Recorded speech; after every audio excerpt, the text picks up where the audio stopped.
Class 10th subject English. आज हम इसमें जो क्वेश्चन नंबर 15 है बोर्ड के पेपर में आता है, इसमें एक क्वेश्चन आता है जो 3 नंबर का होता है और ये पोएम से आता है। तो इसमें जो अक्सर क्वेश्चन आते रहते हैं उनके आंसर्स को देखते हैं, इनमें से कोई ना कोई एग्ज़ाम में आ ही जाएगा, तो इसको आप बिल्कुल अच्छे से तैयार कर लीजिएगा। तो सबसे पहले इसमें देख लेते हैं, इसको फिर से समझ लेते हैं। लॉन्ग आंसर टाइप क्वेश्चन रहेगा फ्रॉम फर्स्ट फ्लाइट पोइट्री से। तो जो फर्स्ट फ्लाइट की बुक है उसमें पोइट्री से आएगा, एक क्वेश्चन आएगा 3 मार्क्स का रहेगा। तो इसमें यदि आप 3-4 क्वेश्चन तैयार कर लेंगे तो उसमें से कोई ना कोई क्वेश्चन ज़रूर आ जाएगा। तो ये जो अक्सर आते हैं उन्हीं पर बात करते हैं। तो इसका फर्स्ट क्वेश्चन है, what is the central idea of the poem fire and ice. Fire and ice का सेंट्रल आइडिया है। तो चलिए इसके आंसर को समझते हैं। The poem fire and ice by Robert Frost is metaphor for human perceptions of desire and hatred. तो जो ये फायर एंड आइस की पोएम है वो रॉबर्ट फ्रॉस्ट द्वारा लिखी गई है और इसमें जो इंसान की फितरत होती है डिज़ायर की, इच्छा की और घृणा की, उस पर डिस्कशन किया गया है, उस पर बताया गया है। The fire symbolises desire. जो फायर है वो डिज़ायर को सिम्बोलाइज करता है। डिज़ायर मतलब इच्छाओं को, कि हमारी इच्छाएं हमेशा बढ़ती ही रहती हैं, हम इसको ख़त्म नहीं कर सकते, इसकी आग की जैसी होती है। While the ice symbolises hatred. और जो आइस होती है वो घृणा को व्यक्त करती है। It describes how we humans will be the end of our own race. और ये भी बताती है कि हम अपने ही दुश्मन बने हुए हैं, क्योंकि हमारा जो है डिज़ायर और हेट्रेड हमारे अंदर घुसा हुआ है। इस तरह से इस पोएम की सेंट्रल आइडिया उन्होंने इसके बारे में बताया है। तो कुल मिला के क्वेश्चन को अच्छे से याद करना है, क्वेश्चन के आंसर को। नेक्स्ट वाला देखते हैं, right the central idea of the poem A tiger in the zoo. एक टाइगर इन द जू के पोएम की सेंट्रल आइडिया लिखना है। तो चलिए इसमें क्या है, he compares the life of tiger in the zoo with its life in its natural habitat.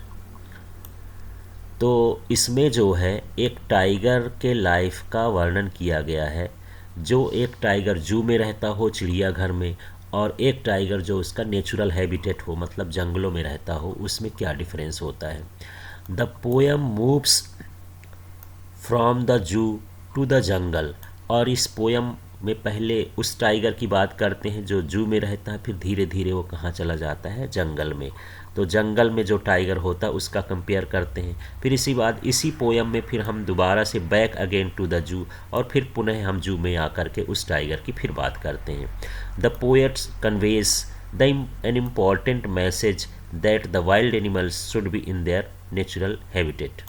तो इसमें पोएट ने ये मैसेज दिया है कि जो जंगली जानवर होते हैं, विल्ड एनिमल्स होते हैं, उनको अपने नेचुरल हैबिटेट में ही रहने देना चाहिए। जैसे जहाँ रहते हैं, जंगल में रहते हैं, तो जंगल में रहने देना चाहिए, जू में नहीं रखना चाहिए। अब नेक्स्ट वाला क्वेश्चन देखते हैं इसमें, what do the crow and hemlock represent joy और sorrow. What does the dust of snow that the crow shakes off a hemlock tree stand for. तो चलिए क्वेश्चन देखते हैं। इसमें पोएम में क्रो और हेमलॉक, ये दोनों एक ट्री हैं, ये क्या रिप्रेजेंट करते हैं। जॉय रिप्रेजेंट करते हैं कि सॉरो रिप्रेजेंट करते हैं, माने खुशी या दुख।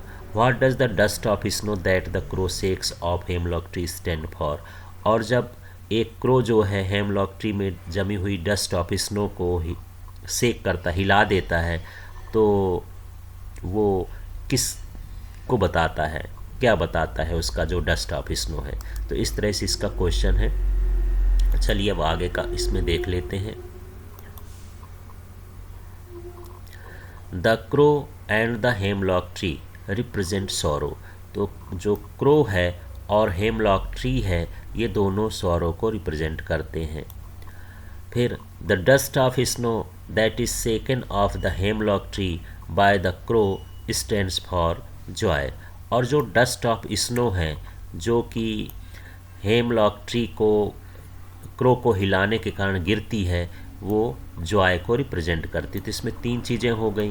क्रो जो है सॉरो रिप्रेजेंट करता है, हेमलॉक ट्री भी सॉरो रिप्रेजेंट करता है, और जो डस्ट ऑफ स्नो है वो क्या रिप्रेजेंट करता है, जॉय रिप्रेजेंट करता है। He has therefore used an unconventional tree and bird in order to contrast them with joy in the form of snow। और इसमें जो है एक अनकन्वेंशनल ट्री लिया है, माने जो हम जहरीला पेड़ होता है हेमलॉक ट्री का, और एक बर्ड लिया है क्रो।